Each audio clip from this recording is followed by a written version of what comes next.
A'udzu billahi minasyaitonir rajim. Bismillahirrahmanirrahim. Astaghfirullah rabbi wa atubu ilaih. Walhamdulillahi rabbil alamin. Tsumma assalatu wassalamu ala asyrafil anbiya'i wal mursalin. Habibina wa habibi rabbil alamin. Abil Qasim Muhammad. Allahumma shalli ala Muhammad wa ala alihi at-tayyibin at-tahirin al-ma'sumin al-muntajabin. Amma ba'du, assalamualaikum warahmatullahi wabarakatuh. Pada pertemuan kita yang ke-11 ini, kita akan segera memasuki subjudul dalil. Namun yang perlu diketahui adalah bahwa dalil ini bukan yang dimaksud dalam bab 2 logika nanti, yaitu argumentasi.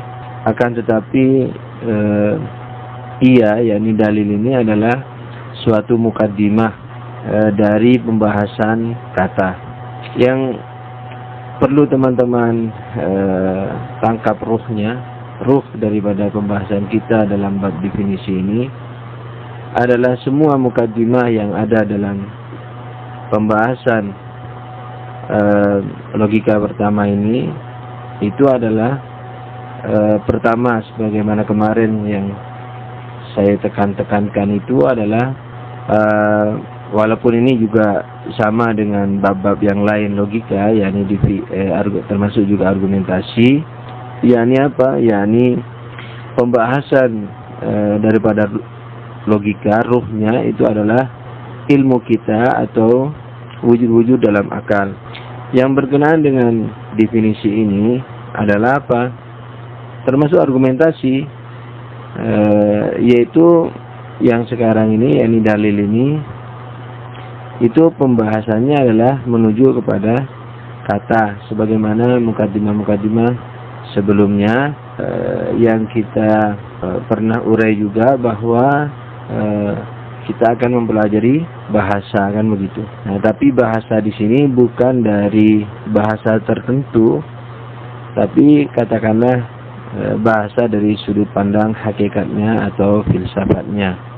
Oleh karena itu, pembahasan dalil di sini itu pada akhirnya adalah mau menuju kepada kata juga atau bahasa juga, akan tapi pintu masuknya sekarang lewat dalil, tidak seperti kemarin. Dalil yang dimaksud di sini adalah perpindahan akal dari sesuatu kepada sesuatu yang lain. Yakni manakala akal mengetahui sesuatu, ia berpindah ke sesuatu yang lain. Nah, itu yang disebut dalil. Misalnya dari bekas telapak kaki orang di tanah yang misalnya membekas, umpamanya setelah hujan reda, misalnya ada bekas-bekas tapak kaki orang di, katakanlah di halaman kita yang masih berupa tanah, umpamanya. Nah, dari pengetahuan kita terhadap atau perhatian kita terhadap bekas tapak kaki orang itu, akal kita sekonyong-konyong atau setidaknya tanpa dirasa, tanpa disadari, berpindah daripada bekas tapak kaki tadi kepada pemahaman, pengertian bahwa ada orang lewat di sana. Nah, perpindahan akal dari bekas tapak kaki kepada orang yang berjalan di atas itu, nah ini salah satu daripada contoh dalil. Banyak sekali nanti kita urai bagian-bagiannya. Nah, ruh daripada dalil ini adalah apa? Perpindahan akal dari sesuatu kepada sesuatu yang lain. Nah, perpindahan akal dari sesuatu kepada sesuatu yang lain ini dibagi menjadi 3. Bagian pertama, pada pembagian pertama dibagi menjadi 3. Ada dalil akal, ada dalil natural, dan ada dalil peletakan. Tapi sebelum saya teruskan penjelasannya kepada 3 hal itu, perlu diketahui bahwa dalam peristiwa tadi seperti bekas tapak kaki dan perpindahan akal, dan orang yang berjalan di atas tanah tersebut, itu ada 3 unsur. Ini gampang untuk diingat. Bekas tapak kaki itu disebut pendalil. Kemudian perpindahan akal dari tapak kaki, bekas tapak kaki kepada orangnya, itu disebut dalil. Sementara orangnya disebut yang didalili. Kalau mau dibuat bahasa Indonesianya disesuaikan dengan bahasa Inggris, misalnya ya, ini gurau loh. Bekas tapak kaki disebut daliler. Kemudian perpindahan akal dari bekas tapak kaki kepada orang yang disebut dalil. Kemudian orangnya disebut dalilet. Jadi daliler, dalil, dan dalilet. Daliler, dalil, dan dalilet. Jadi pendalil, dalil, dan yang didalili. Nah, kembali kepada pembagian yang 3 tadi, dibagi menjadi 3 dalil ini. Ada dalil akal, yaitu apa? Yaitu yang antara daliler dan dalilet, antara pendalil dan yang didalili, itu hubungannya di luar akal. Itu hubungan sebab akibat, seperti sebab akibat. Jadi hubungannya hubungan zati, hubungan yang hakiki, gitu. Seperti efek dan pengefek. Seperti contoh tadi, yaitu bekas tapak kaki dan pejalan. Ini bekas tapak kaki dan pejalan kaki. Sedangkan dalil natural, dari natural adalah keeratan antara pendalil dan yang didalili di luar akal. Ini dalam alam nyatanya, itu merupakan tabiat manusia, natural manusia. Misalnya seperti wajah merah ketika malu atau ketika marah. Nah, dari wajahnya yang merah kita tahu kalau bukan karena malu, marah.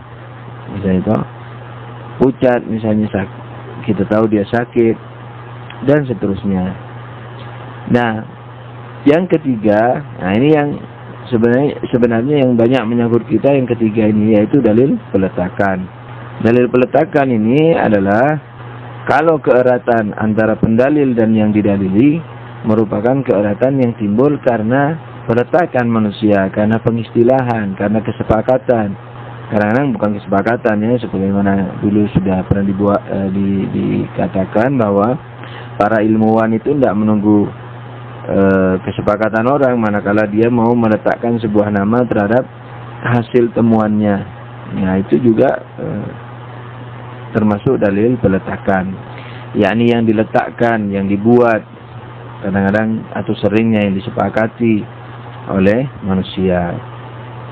Nah, ini yang disebut dalil peletakan. Ini nanti yang ketiga inilah yang nanti akan banyak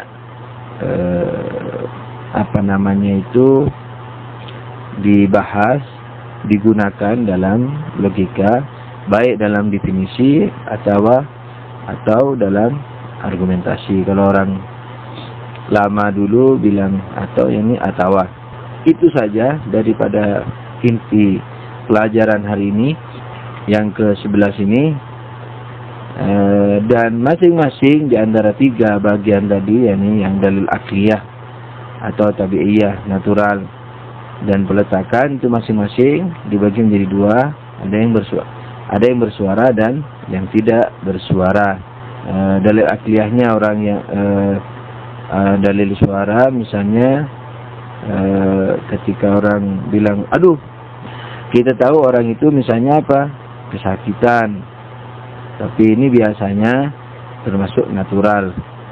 Jadi kalau aduh, misalnya kata aduhnya itu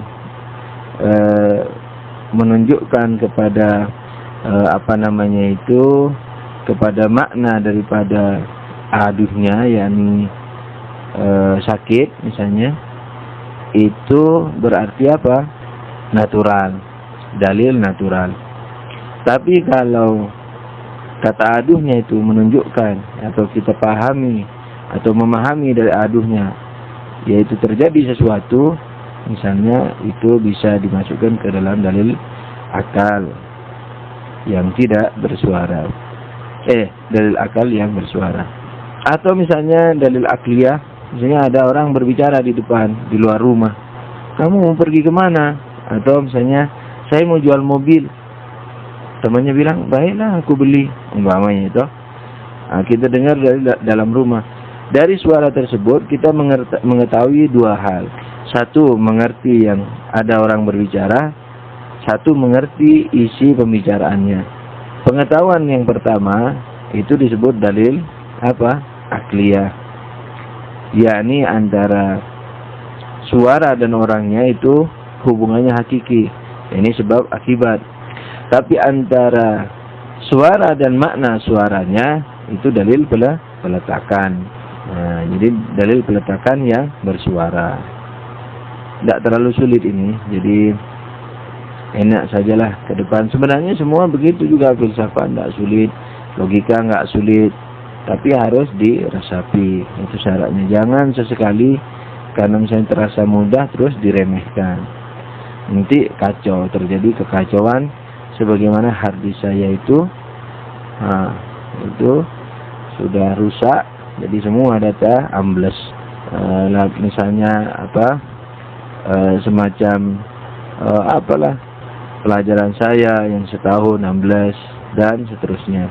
Nah, syukur masih logika bisa diselamatin, tapi banyak tulisan misalnya atau kenangan rekaman itu juga banyak yang tidak bisa diselamatkan, sehingga karena kesel sambil juga komputernya nggak ada, tidak online selama 5 hari. Mungkin teman-teman pada bingung, yang biasanya menyurati saya kok tidak lagi ada surat, karena memang error harddisknya, bukan programnya.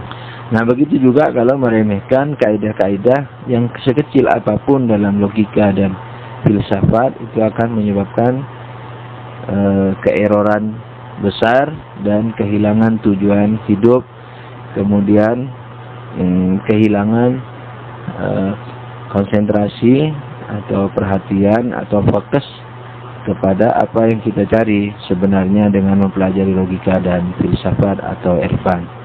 Oke lah, saya baca naskah. Kalau nanti ada yang perlu saya jabarkan, saya akan jabarkan insyaallah. Naskah dalil. Ketika Anda melihat asap, pikiran Anda beralih pada suatu wujud lain, yaitu api. Penjelasan saya dengan naskahnya berbeda metodologinya ya. Kalau tulisannya memakai metodologi, katakanlah kalau nggak salah disebut circle, yaitu menjelaskan masalahnya terlebih dahulu kemudian menyimpulkan. Kalau tadi semacam mendefinisikan penjelasannya maksudnya, kemudian menjelaskan dari definisi misalnya, kemudian memberikan contoh-contohnya. Kalau ini enggak, dari contoh dulu misalnya baru kesimpulan. Ini cara begini oleh beberapa ulama kira-kira baru dipakai kurang lebih misalnya 50 tahun ke belakang. Cara circle ini bisa sudah digunakan gitu, sekitar 50 tahunan. Karena pada ulama pada masa lalu itu lebih senang bukunya bernuansa sastra, jadi dalam penulisannya itu.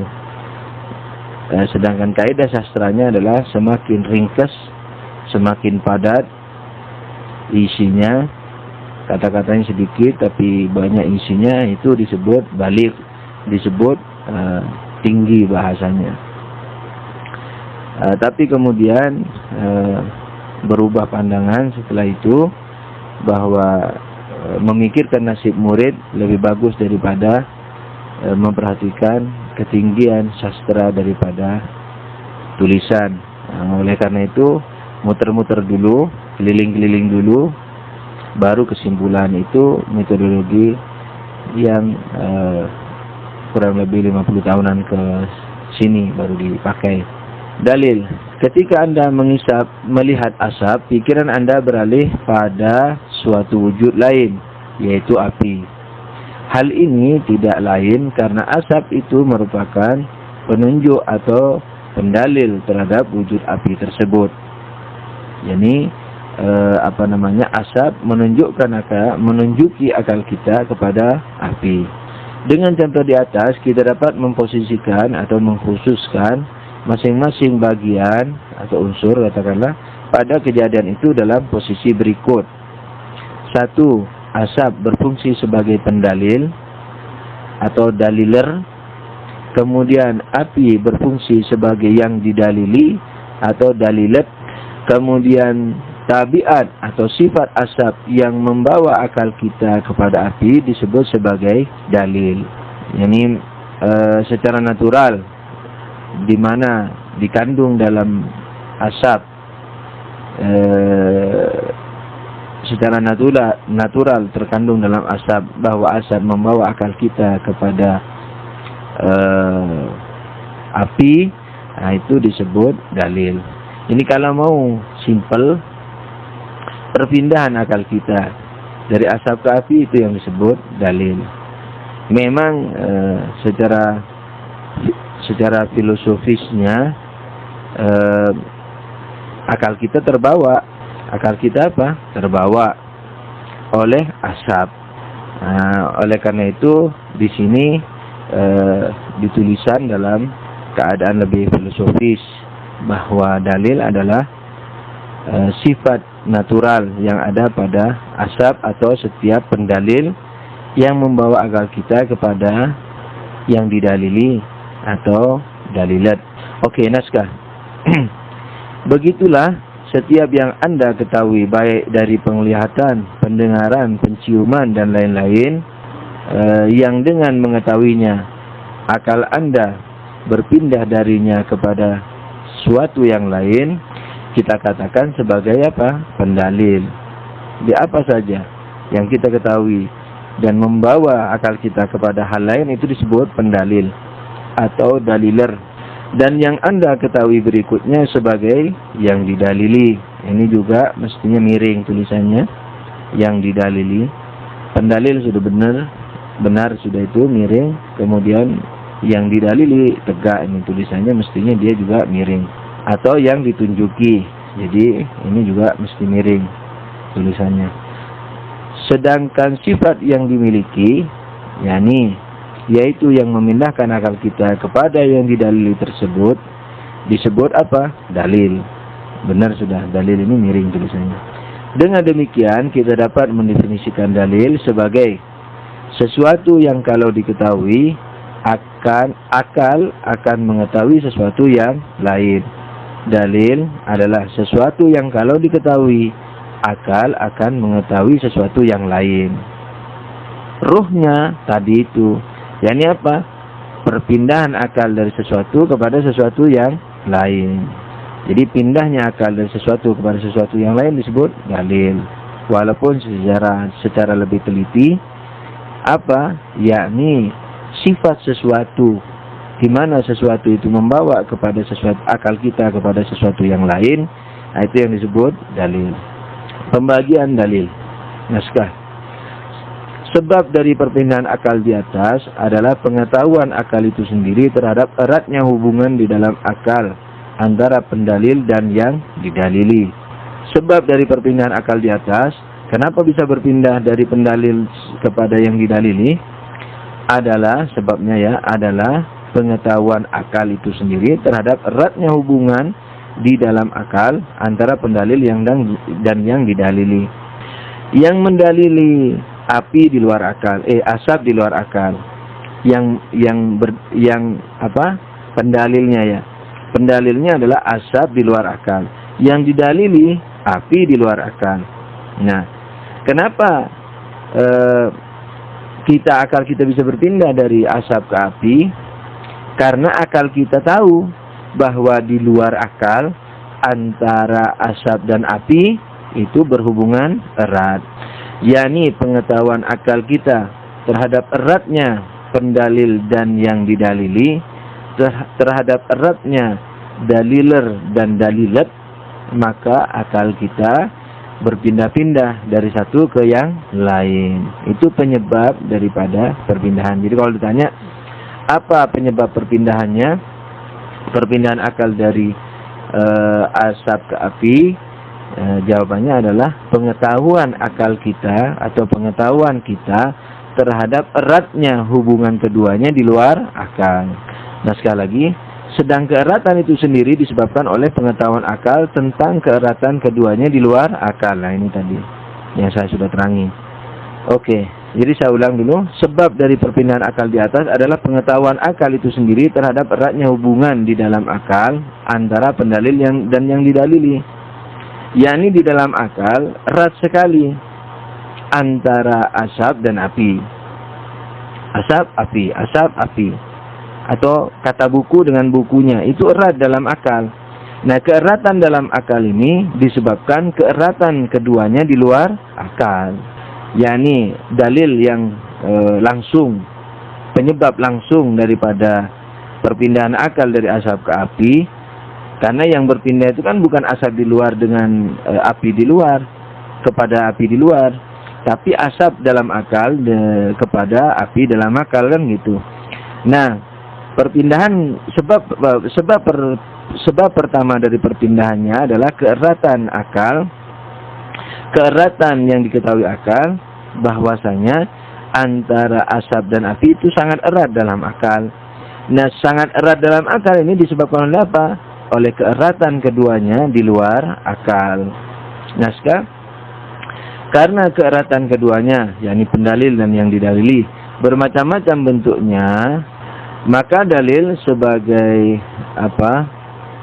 Saya tadi tidak membaca subjudulnya ya. Subjudulnya pembagian dalil, pembagian dalil. Oke. Karena keeratan keduanya, yakni pendalil dan yang didalili, bermacam-macam bentuknya, maka dalil dibagi menjadi 3. Akliyah, yakni secara akal; natural, yakni tabi'iyah; kemudian wad'iyah atau peletakan. Dan masing-masing dibagi menjadi bersuara dan tidak bersuara. Bagian pertama, dalil akliyah secara akal. yakni dalil akliyah, yakni dalil secara akal. Dalil akliyah adalah kalau keeratan antara pendalil dan yang didalili di luar akal, itu yakni keeratan keduanya ya, daliler dan dalilat di luar akal, naskah, merupakan keeratan zati atau hakiki seperti efek dan pengefek. Nah, ketika kita melihat bekas tapak kaki atau rambu di jalan, yang keduanya merupakan efek, akal kita berpindah darinya kepada sesuatu yang lain atau sesuatu yang lain, yaitu adanya orang yang berjalan atau adanya pembuat rambu, bukan kepada alamat rambunya loh, kepada pembuat rambu. Yang keduanya sebagai pengefek, yakni pejalan kaki pengefek, pembuat rambu juga pengefek. Pejalan kaki pengefek terhadap efek bekas tapak kaki, pembuat rambu juga pengefek terhadap efeknya, yaitu rambu. Naskah, maka bekas tapak kaki dan rambu berfungsi sebagai pendalil terhadap adanya orang yang berjalan atau pembuat rambu dengan dalil akal. Jadi bekas tapak kaki atau rambu itu berfungsi sebagai pendalil, sedangkan orangnya dan yakni orang yang membuat rambu atau yang berjalan itu disebut sebagai yang didalili. Nah, tapi pendalilan ini itu disebut dengan dalil apa? Akal.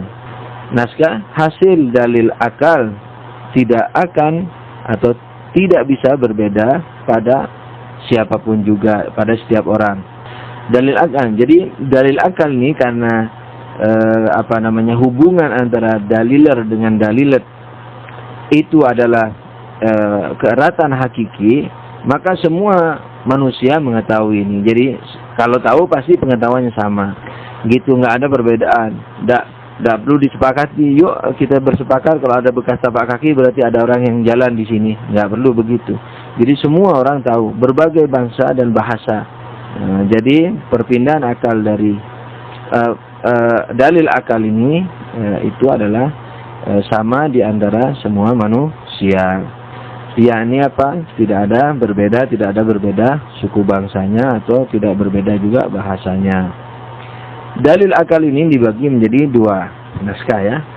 Satu, dalil A, yakni dalil akliyah yang bersuara, yaitu yang pendalilnya berupa suara atau bisa didengar. Dalil akliyah yang bersuara adalah yaitu yang pendalilnya berupa suara atau bisa didengar. Seperti kalau kita mendengar suara orang berbicara di luar rumah yang tak nampak, kita dengan pendengaran tadi dapat mengetahui adanya orang yang berbicara di luar rumah tersebut. Jadi dengan adanya orang yang berbicara, akal kita berpindah dari suaranya berpindah kepada mana? Kepada apa? Yakni kepada yang berbicara. Ini disebut dalil apa? Akliyah. Tapi kalau kepada makna kata-katanya itu disebut sebagai peletakan yang insyaallah nanti akan kita kaji juga naskahnya. Yang kedua dari dalil akliyah ini dalil akliyah yang tidak bersuara, yaitu yang pendalilnya tidak berupa suara, seperti bekas tapak kaki dan rambu jalan pada contoh di atas. Ingat, rambu jalan kepada pembuat rambu, bukan rambu jalan kepada makna rambu. Dua, dalil tabiat atau tabi'iyah atau natural. Dalil tabiat, dalil bukan tabiat semua, tabiat manusia saja. Dalil natural adalah kalau keeratan antara pendalil dan yang didalili di luar akal merupakan keeratan yang sesuai dengan tabiat manusia. Seperti kalau kita mendengar kata aduh, akal kita berpindah darinya kepada sesuatu yang lain. Misalnya orang yang mengucapkan kata tadi kesakitan atau keheranan dan lain-lain. Hasil dalil tabiat sudah ya, ini sudah selesai, tidak perlu saya terangkan, mudah. Hasil dari naskah, hasil dalil tabiat bisa berbeda sesuai dengan natural atau kebiasaan masing-masing orang, kelompok, suku atau bangsa. Natural ini sekalipun dia dikatakan natural, tapi bisa berbeda satu sama lain. Memang ini tidak perlu kesepakatan, tapi mungkin yang menjerit pertama kali di Indonesia aduh. Kalau di Inggris misalnya apa saya nggak tahu, misalnya. Kalau di Arab misalnya yang menjerit pertama kali itu misalnya sehingga sama anak cucunya aduh itu menunjukkan kesakitan, juga begitu, juga misalnya juga begitu. Anyway, kalau benar bahasa Inggrisnya aduh yani, atau wow, sering itu di chatting orang pakai simbol-simbol itu. Oke. Jadi masih bisa berpengaruh, masih bisa dipengaruhi oleh budaya tertentu. Oke, kita teruskan. Hasil dari tabiat bisa berbeda sesuai dengan natural atau kebiasaan masing-masing orang, kelompok, suku atau bangsa. Masing-masing orang seperti apa? Gigit kuku. Ya kalau lagi dia misalnya tegang, gigit kuku. Nah itu tidak, bangsa Indonesia tidak gigit kuku kalau tegang. Tapi sebagian orang kalau tegang gigit kuku. Nah ini yang kebiasaan orang. Nah ini memang susah dipahami kecuali orang yang mengerti anak tersebut, maka kita ngerti kalau dia lagi tegang misalnya. Terus naskah seperti kata bagi bangsa kita Indonesia bermakna kesal. Kan ada katanya, pernah saya digodain teman dulu yang belajar bahasa Jerman di Jakarta. Ditanya, Ustadz, kalau bahasa Jerman aku cinta padamu apa? Saya bilang saya nggak tahu, saya nggak belajar. Dia bilang sendiri, dia bilang ich liebe dich. Tapi kalau aku kesal kamu, saya kesal sama kamu, bahasa Jermannya apa? Itu lagi, aku cinta padamu aja nggak tahu, apalagi saya marah kamu, ya saya nggak tahu. Gampang Ustaz, apa? Sebelah. Jadi ada sebelah. Jadi karena ada ahnya dalam contoh ini, saya ingin sama teman saya menggoda saya itu. Jadi bedi aku cinta padamu, sebelah itu aku benci kamu, aku kesel kamu. Oke, di sini ya. Seperti kata jangan gitu Nah, misalnya. Nah, bagi bangsa Indonesia bermakna kesal, kecewa dan lain-lain. Tapi kalau orang Arab, bagi orang Arab bermakna atau menunjukkan rasa sakit. Jadi kalau orang Arab bilang itu misalnya misalnya gitu, itu enggak marah kepada kita. Jangan terus kamu lari, malah kamu harus tengok dia, ini lagi kesakitan, kenapa ini? Mungkin perlu pertolongan. Gitu. Nah, kenapa disebut natural bukan peletakan? Karena dulu yang membuat itu enggak sengaja, enggak diletakin secara sengaja. Pokoknya muncul aja dari mulutnya. Kalau nggak percaya, tanyain ke kakek-kakek, nenek-nenek moyang kita. Misalnya yang sudah ratusan tahun lalu itu, kalau bisa didatengin. Kamu dulu bersepakat enggak pakai atau aduh, ya itu, atau begitu aja muncul dari mulut misalnya. Nanti jawabannya begitu aja muncul dari mulut. Nah, jadi natural, tapi naturalnya itu apa? Masih ada keterlibatan manusia di dalamnya. Orang memang definisi naturalnya natural yang sesuai dengan apa? Tabiat manusia. Tapi tabiat bukan tabiat betulan. Masih ada pengaruh dari kita. Nah, jadi natural di sini yaitu yang natural yang masih berhubungan dengan manusia. Apakah seperti aduh tadi yang kita yakini itu tidak lahir dari kesepakatan sehingga dikatakan dalil peletakan, atau merahnya wajah yang menunjukkan rasa malu atau marah. Dalil tabiat ini dibagi menjadi dua. Dalil tabiat yang bersuara, ini satu. Dalil tabiat yang bersuara yaitu yang pendalilnya berupa suara seperti aduh pada contoh di atas. Ini juga salah penulisan, mestinya seperti kata pada contoh di atas. Nah, ini karena tekanan ketika kita menulis, tekanannya kepada makna hanya seringkali walaupun sudah diedit berulang-ulang masih saja ada kesalahan tulis. Aduh juga bisa, tapi jangan ada kalimat pada contoh di atas. Ketika ada pada contoh di atas, berarti karena contoh di atas tadi bukan aduh. Yang kedua, dalil tabiat yang tidak bersuara. Dalil tabiat yang tidak bersuara yaitu yang pendalilnya tidak berupa suara. Seperti pucat pada wajah yang bermakna orang tersebut malu, takut, sakit dan lain-lain. Kok masih ada yang lain-lain? Barangkali udah cukup 3 kan? Malu, takut, sakit. Yang lain-lain apa? Yang lain-lain ya mati misalnya, atau masih hidup tapi sudah dihisap darahnya sama Dracula, kalau ada Dracula. Oke, yang ketiga, ini bukan pembagian dalil tabiat, tapi pembagian dalil itu sendiri. Bagian yang ketiga adalah dalil peletakan atau wad'iyah. Saya baca cepat, waktunya sudah lepas beberapa menit yang lalu.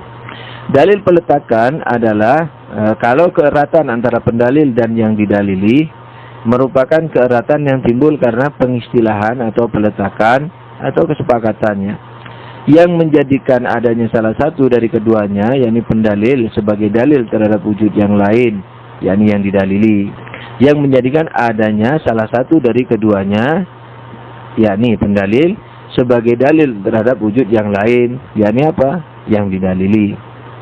Seperti kata buku pada bukunya, pada maknanya. Jadi kata buku mempunyai hubungan erat dengan maknanya karena peletakan, bukan hubungan hakiki atau natural.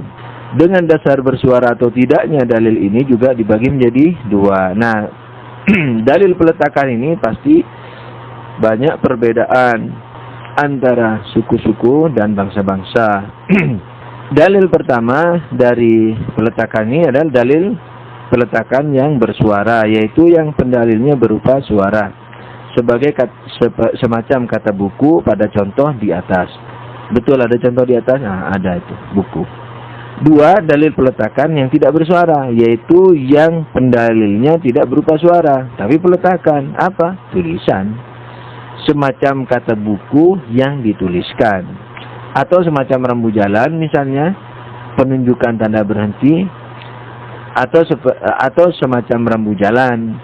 Misalnya penunjukan tanda berhenti, belok kanan, dan lain-lain. Bukan kepada pembuatnya loh. Kalau kepada pembuatnya dalil akal.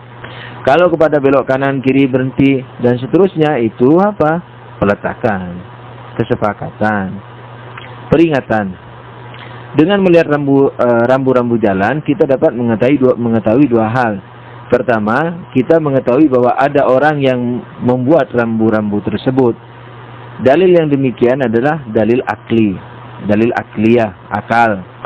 Kedua, kita mengetahui bahwa kita disuruh berhenti atau belok kanan, misalnya toh. Nah, tidak ada tohnya di buku. Maka dalil ini adalah dalil peletakan. Nah, perhatikan diagram di bawah, diagram berikut. Dalil pecah menjadi tiga: akliyah, tabiat, peletakan. Masing-masing akliyah, tabiat, peletakan pecah jadi dua: bersuara dan tidak bersuara. Sekian perjumpaan kita pada yang ke-11 ini.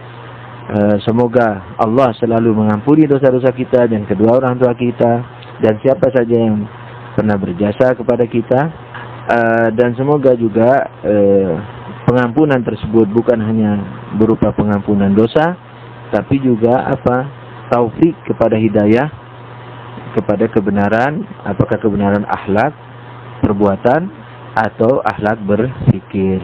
Amin ya rabbil alamin. Wabillahi taufiq wal hidayah. Wassalamualaikum warahmatullahi wabarakatuh.